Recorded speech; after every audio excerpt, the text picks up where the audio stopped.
وہ موبائل چلانے والیوں سوچو، وہ فیس بک چلانے والیوں سوچو، وہ واٹس ایپ پر الٹی سیدھی اور خوبصورت لڑکیوں کی فوٹو لگا کر نوجوانوں کو اپنے شکل و صورت سے بھڑکانے والیوں سوچو، شاید تمہارے بارے میں اللہ کے نبی نے فرمایا ایسی عورتیں کبھی بھی جنت کے اندر داخل نہ ہوں گی، لا يدخلن الجنہ ولا یجدن ریحہا، جنت میں جانا تو دور جنت کی خوشبو بھی نہیں پائیں گی۔ میری بہنوں اپنے آپ کو سنبھالو، اگر اسلام کے اندر ہاتھ جوڑنا جائز ہوتا تو میری قوم کی بیٹیوں میں تمہارے ہاتھ جوڑ لیتا، اگر اسلام کے اندر بھیک مانگنا جائز ہوتا تو میں اپنا دامن پھیلا کر تم سے بھیک مانگ لیتا۔ میری قوم کی بیٹیوں میرے دامن میں اتنی بھیک ڈال دو کہ تم اپنے آپ کو پردے میں رکھو، اپنے آپ کو فیس بک اور واٹس ایپ اور میسنجر سے بچا لو۔ میری ماں اور میری بہنوں، معاشرے کے اندر بے پردگی نے بھی ایک غلط ماحول خراب کر دیا ہے۔ آج کل جلسے بھی اس سے محفوظ نہ رہے، جلسے ہوتے ہیں تو میلہ لگتا ہے، اور میلہ لگتا ہے تو نوجوان لڑکے اور لڑکیاں اس میلے میں جاتے ہیں، ان کی لپسٹک بھی ہوتی ہے، پردہ تو بنگال میں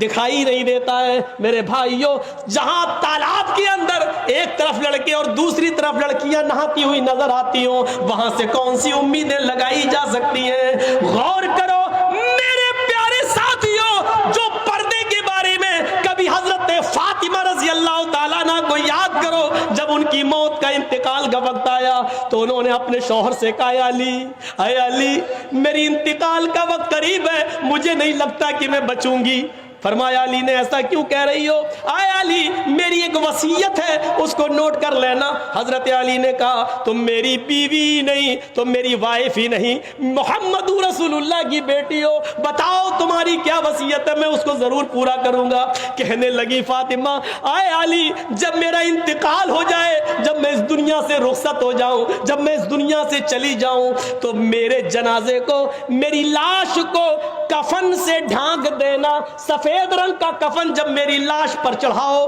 تو میری لاش کو میری چارپائی پر بٹھا کر جب قبرستان کی طرف لے کر جاؤ تو اے علی رات کے اندھیرے میں لے جانا، عشاء کی نماز کے بعد مجھے قبر میں دفنانا، دن کے اجالے میں دفن نہ کرنا، میری قبر کو دن میں، میری لاش کو دن میں نہ اتارنا قبر میں۔ حضرت علی نے کہا اے فاطمہ ٹھیک ہے میں ایسا ہی کروں گا، لیکن رات میں ہی کیوں؟ دن میں اگر تمہارا انتقال جلدی ہو گیا اور جلدی دفن ہونے کی نوبت آ گئی تو تم رات کی وصیت کیوں کر رہی ہو؟ دن میں کیوں نہ دفن کروں، رات میں کیوں دفن کروں؟ تو حضرت فاطمہ کا جواب یہ تھا، میری ماں اس جواب کو سنو، میری بہنوں اس جواب کو سنو، اور میری قوم کی بیٹیوں اس جواب کو سنو، اور اپنے آپ پر ماتم کرو آج جو تم ننگا ناچ ناچ رہی ہو۔ حضرت فاطمہ نے کہا اے علی میں نہیں چاہتی ہوں کہ میرے مرنے کے بعد مجھے جو کفن پہنایا جائے، میں نہیں چاہتی ہوں کہ میری لاش کو جب چارپائی پہ اٹھا کے جنازہ آگے بڑھایا جائے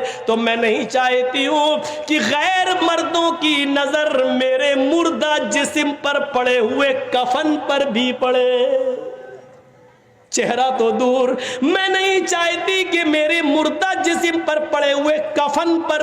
کسی غیر مرد کی نظر پڑے، میں نہیں چاہتی۔ یہ تھا محمد رسول اللہ کی بیٹی کا پردہ، یہ تھا محمد رسول اللہ کی بیٹی کا حال جو انتقال سے پہلے یہ وصیت کر رہی ہیں۔ وہ موبائل چلانے والیوں سوچو، وہ فیس بک چلانے والیوں سوچو، وہ واٹس ایپ پر الٹی سیدھی اور خوبصورت لڑکیوں کی فوٹو لگا کر نوجوانوں کو اپنے شکل و صورت سے بھڑکانے والیوں سوچو، شاید تمہارے بارے میں اللہ کے نبی نے فرمایا ایسی عورتیں کبھی بھی جنت کے اندر داخل نہ ہوں گی، لا يدخلن الجنہ ولا یجدن ریحہا، جنت میں جانا تو دور جنت کی خوشبو بھی نہیں پائیں گی۔ میری بہنوں اپنے آپ کو سنبھالو، میری قوم کی بیٹیوں اپنے آپ کو سنبھالو۔ پورا مہاراشٹر میں آج دیکھ لو کتنی مسلمان لڑکیوں نے کورٹ میں اپلیکیشن دے دی ہے اور وہ غیر مسلم لڑکوں کے ساتھ آج نکاح کرنے کے لیے تیار ہے۔ کتنی غیر مسلم،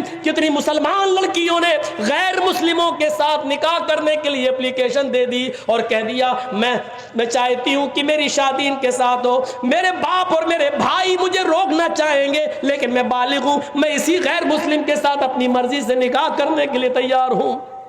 یہ اسی بے پردگی کا حال ہے، یہ اسی کالج اور یونیورسٹی میں لڑکے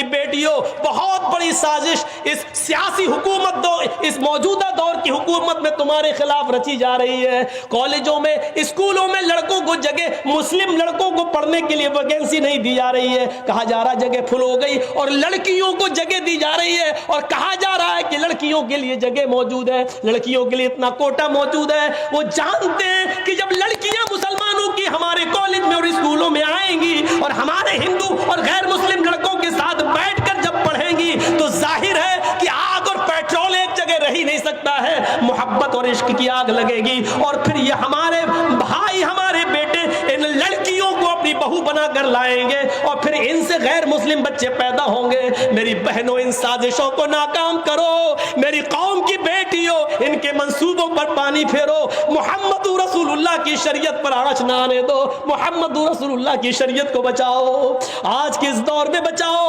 اگر اسلام کے اندر ہاتھ جوڑنا جائز ہوتا تو میری قوم کی بیٹیوں میں تمہارے ہاتھ جوڑ لیتا، اگر اسلام کے اندر بھیک مانگنا جائز ہوتا تو میں اپنا دامن پھیلا کر تم سے بھیک مانگ لیتا۔ میری قوم کی بیٹیوں، میرے دامن میں اتنی بھیک ڈال دو کہ تم اپنے آپ کو پردے میں رکھو، اپنے آپ کو فیس بک اور واٹس ایپ اور میسنجر سے بچا لو اور اسلام کی خدمت کرو، حضرت فاطمہ جیسا پردہ کرو، اور اتنا نہ کرو تو کم سے کم موجودہ معاشرے میں ایسا تو کرو کہ تمہارے ماں باپ کی اور بھائیوں کی عزت، ان کی چھلی چھلی نہ ہو، ان کو شرمندگی محسوس نہ ہو۔